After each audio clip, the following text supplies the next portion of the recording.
intiere okak more Azimio bende to ere kako dhi duogo yie ma oganda ntiere godo. Eno ka no machalo Pastor Collins Odindo kachiel gi Pastor iluongo ni Pastor Evangelist Dan giduto ginyisa kacha ni to ere kaka udhi keto chike madhi konyo oganda jo Kenya nikech wacho ni kusedhi to kodhi mana siro udhi siro budhi bedo jok manyalo chungo mondo mi one gima kare gi gima ok kare ma ok nyal konyo oganda jo Kenya. Ng'eyo onge pogruok e Azimio. Mchane wabedo gi bura wik mokalo Lydia. Ananyalo nyisi ni gik mane neno baba osomoka e gik mane wawinjore. And isewinjo ka Governor Masiaya James Orengo wuoyo, isewinjo ka jalup ker machon Kalonzo Musyoka wuoyo.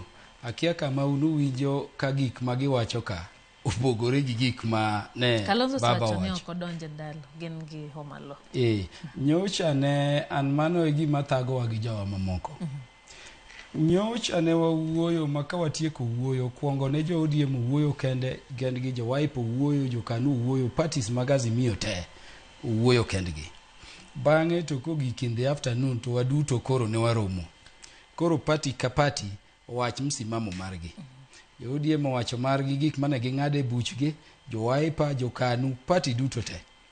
Ne waparo ni kore ka ji dhi yware kendo. Wayudo ka party te wacho na gik mane party moro ka moro osewacho. An magi gik mane ineno baba no wacho nyoro ka. Gika ok gike baba. And kane watieko gino to baba ne dhi e meeting moro machiek. And adwa gone baba erokamano for the first time no bedo penja winjo. Kinanyalo nyisi ni kata sama ne waromo kaka jo ODM nitie seche moko mane meeting o break mana ni baba ne pod mako simu moro moa oko wakone ni wadno bed ka wadwa wuoyo kode kaka jatendwa kawuono kaka to kendo kaka jok mawinjo it oganda. Koro seche mane wadhi somo koro gima ne wawinjore cha ni winjo kaka jalup ker machon Kalonzo Musyoka chako somo kogo mos ne joma nothote to yudhe matindo donjo.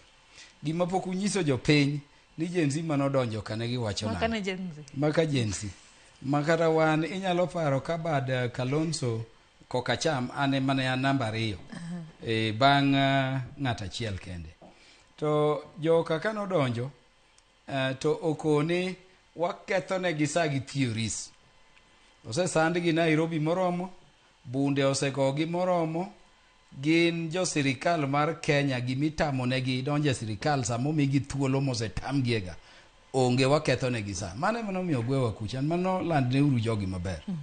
Koro gima ne wawache winjruok ni mokuongo nitie gigo ma ker William Ruto nyaka tim kore koket mood maber ma ji nyalo goye mbaka ka wawacho ni Kenya ni ere kaka mauteno winjorue. Yes. Ne wawinjore duto gik mineno baba wacho ka kaka compensation chulo ngima jogo manosetho kata bed ni ngima ok nya chulo. Thiedho jogo manitie osiptal mano hinyore weche mag mandamano. Tieko cases duto te ne wawacho ni termination without conditions ma cases duto te mag jok manyomaki. Stopping gik miluongo ni abductions to gi killing moyumagi. Ne wakoni mago nyaka tim.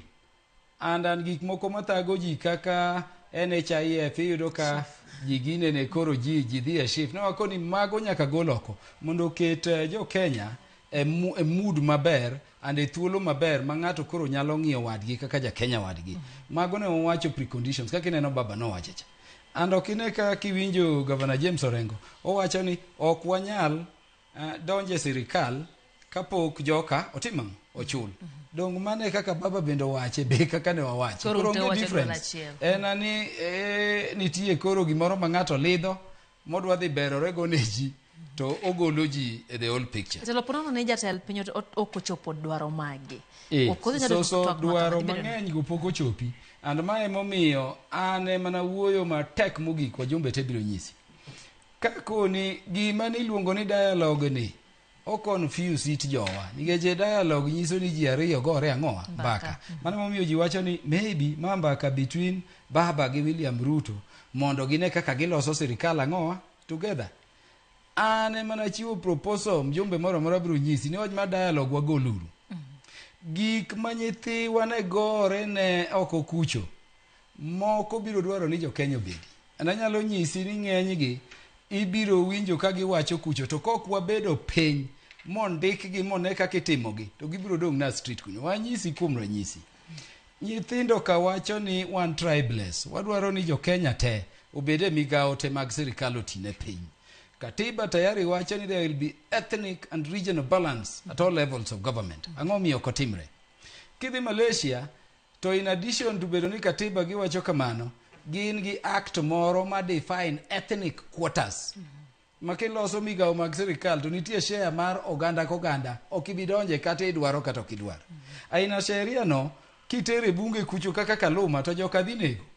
To ka un kama ji obede mong'ad bura kaka National Accord kata iwacho ni Parliament will not change even a comma, ikale to watwe mano, nono to mano dhi. Sani winjo ka kaluwore gi gik manotimore bunge ka jothurwa. Kasie to bunge onego dhi e yiero. But bende wantie gi provision for mid-term dissolution of parliament kachon. Mane ker nyalo dissolve bunge to dhi e yiero dichiel. Onge. Mano gima kidwaro to nyaka idhi e katiba kucho mitime nade? Miyuke. Now, kanye minyalo losi ji nyalo winjore e provisions mag katiba gi mondo oketi obedi. Sani nyithindo wacho iwinjo ka jo Gen Z ka wacho ni CDF otimang'o.